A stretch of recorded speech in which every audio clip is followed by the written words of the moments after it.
barn. It is wet and rainy and yucky outside today. About 45 degrees and raining. So everything is super wet, super chilly, but that's okay. So I figured I would bring you guys along with me while I sit and milk the goats. So we were tagged by Smith Family Ranch to do a video talking about what our goals are for over the winter and what are some things that we'd like to accomplish. So I figured I'd sit here for a few minutes and think through what we'd like to get done before springtime hits. Winter goals. Well, one of my first winter goals, cut my hair, maybe even shave. Looking a little rough. Hello. Hello. Did you come down here to interview me and ask me questions? Yes, I did. Okay. So, what is your plan with the cows over the winter? Well, our goal with the cows over the winter is to, number one, make sure that Miss Jewel is bred. We're pretty confident Mr. Curley's done his job very well, but we want to just make sure that she's bred. So we will be getting an ultrasound on Miss Jewel in January. The other goal with the cows is to get more fencing set up so that we have more paddocks that they can go out to during the day. And the current plan is to put their hay bales out in the big paddocks that we've created and let them spread it all over the place as they eat it. And then those hay bales will drop grass seed out in places that we want it, places that Jeff has cleared with the bulldozer. And now there's no trees there to block all the sunlight. And he's getting all the pine needles scraped up and whatnot, and the cows will eat those as well. And then if we can spread some hay in those areas, come springtime, we should have some grass to come in. Lulu here. So, what are your goals for the garden over the winter? Well, our goals for the garden over the winter are to improve our soil by putting chickens in there. We do that every year over the winter, and the chickens aerate the soil very well and fertilize the heck out of it. And then also we are going to take down all of the fencing around the big garden and redo it. It's not going to be split into 4 separate quadrants anymore. It's now going to be one big area with a spot sectioned off for the viney stuff, for the watermelons, the cantaloupes, the squash, and stuff like that just wanders around, and the pumpkins. So that'll be in a separate section. So we're going to redo all of the fencing, and then we are going to put a silage tarp over our garden for the whole winter and through the beginning of early spring to help keep the grass seed down and the weeds and just kill all of that off.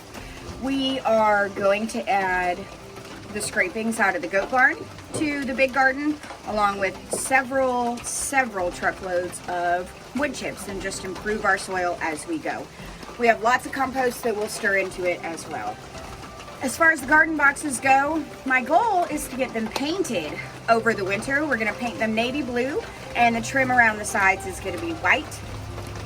The other goal would be to get them filled a little bit higher. When we initially did them, we did a hugelkultur style, which means you have big logs on the bottom, smaller sticks, wood chips, and then you put your soil over the top. And the reason that you do that is because the rotting logs decompose, and as they decompose, they hold on to moisture, and they, by default, create compost. So you're just improving your soil by using a hugelkultur style gardening method in your raised beds. But as your logs decompose, your soil level, like the height, shrinks a little bit because there's not such big logs holding it up anymore. So my goal is to get quite a bit more compost, wood chips, and soil added to those boxes to raise that level up a little bit. The other goal is to get several hundred bulbs of onions and potatoes in the ground by the end of December, beginning of January, because those take several months to grow. And we really plant them pretty much every 6 months so that we don't ever run out. Now I will say we have not been the most successful with potatoes as much as we would love to be, so we're going to try some different things this year, and Jeff will be able to tell you more about that. He's got some great ideas for the potatoes. The other goal over the winter is to plan out a different style of gardening for this year. Typically, we do very straight and pretty rows of one type of crop all the way down the road because that's what I like, and I think it looks the best. But this year, Jeff wants to try something called interplanting, to where you would put tomatoes and onions and garlic maybe in the same row with some peppers, and then at the ends of the rows to put some things that would deter pests. Mint, basil, sage, oregano, some things that squash bugs really don't like. He wants to plant the herbs in between the other plants and at the end of each of the rows to try to help keep some of those things at bay. The other thing that we're going to do is plan where we're going to put all of our flowers this year. We're going to mix those in our rows as well so that our pollinators are very, very happy and they have lots of spaces to get in between our rows of plants and pollinate for us. We have tons of butterflies and ladybugs and bees and that kind of a thing that live in our garden, and they love it. But I want to make sure that we create an even better environment to encourage them to spend more time playing on the flowers in there. Oh, the other goal is watering. We are going to set up drip irrigation all the way through the big gardens. We have one raised bed that currently has drip irrigation, but we have 7 of them. Right, Grant? We have 7 raised beds? Yes, we have 7. We have 7 raised beds. So we have 6 more that we need to get the drip irrigation put through. We live in Texas, and it is really hot from pretty much March until September. And so watering can become a problem out here. You pretty much have to water overnight because otherwise it just evaporates so quickly if we water during the day. We're going to set up timers and drip irrigation all the way through the garden boxes and the big garden, and if we can get to it, we'd love to do it in the fruit orchard up by the house that has the pear trees, the peach trees, the plum trees, and that kind of a thing. We don't raise meat birds in the winter.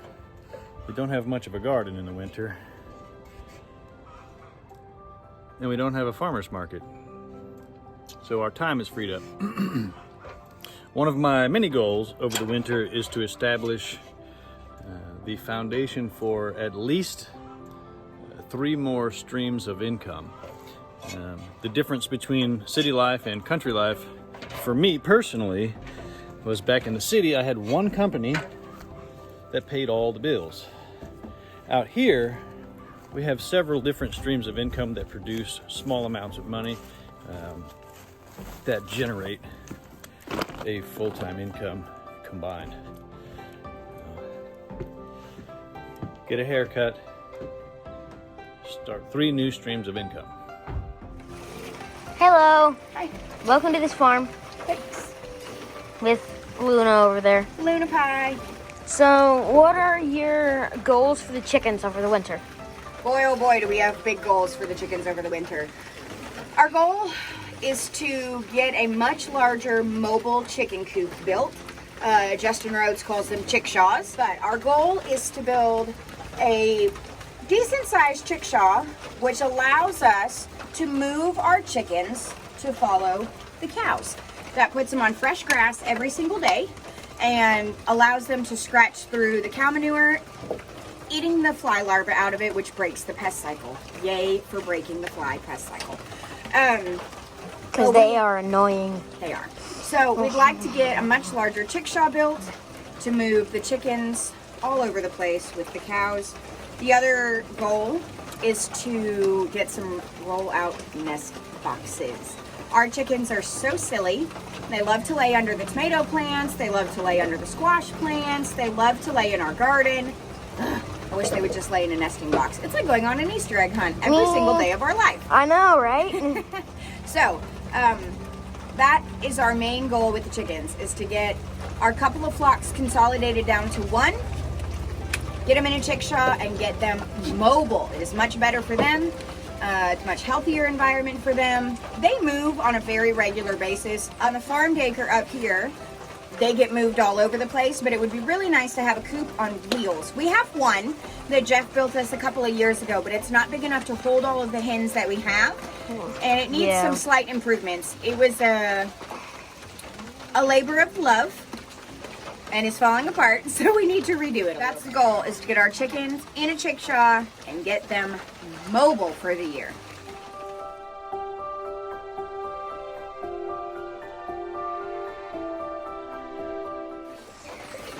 So what are your plans for the goats over the winter? Our plan for the goats over the winter is to get several of them bred so that we can have spring babies. We are currently breeding Lola, Lucy, Luna, Ladybug, Libby, Snowflake, And Pee-wee. Pumpkin, Pee-wee Pickle, Lady, Lacey, Casimir, and Sunshine. Okay, so a little backstory about Pee-wee Pickle. My cousin Isabella decided she was gonna name her Pee-wee Pickle. Because Pee-wee is just a pickle, huh, Bells? Mm-hmm. So Pee-wee's name became Pee-wee Pickle. So we are currently breeding several of our goats for spring babies. We are also going to do a little bit more work in the goat barn. We're going to build some bunk beds for the baby goats.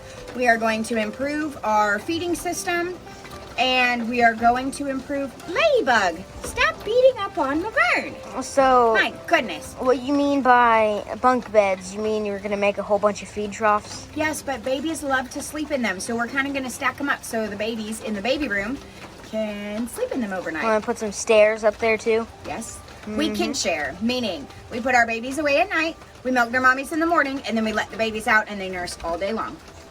So the goal is to improve the goat barn a little bit. The goal is to get several of them bred for spring babies. The other goal is to make it a little bit easier to move our goats around the farm, just like we do with the cows.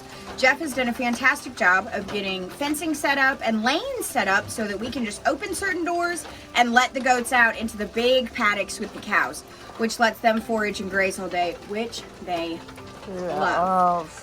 But our fencing is not baby goat proof. So we Nope. have a little bit of work to do as far as tightening it up, putting extra posts and rods in to make sure that the lowest strand is really, really low so those baby goats can't get through it.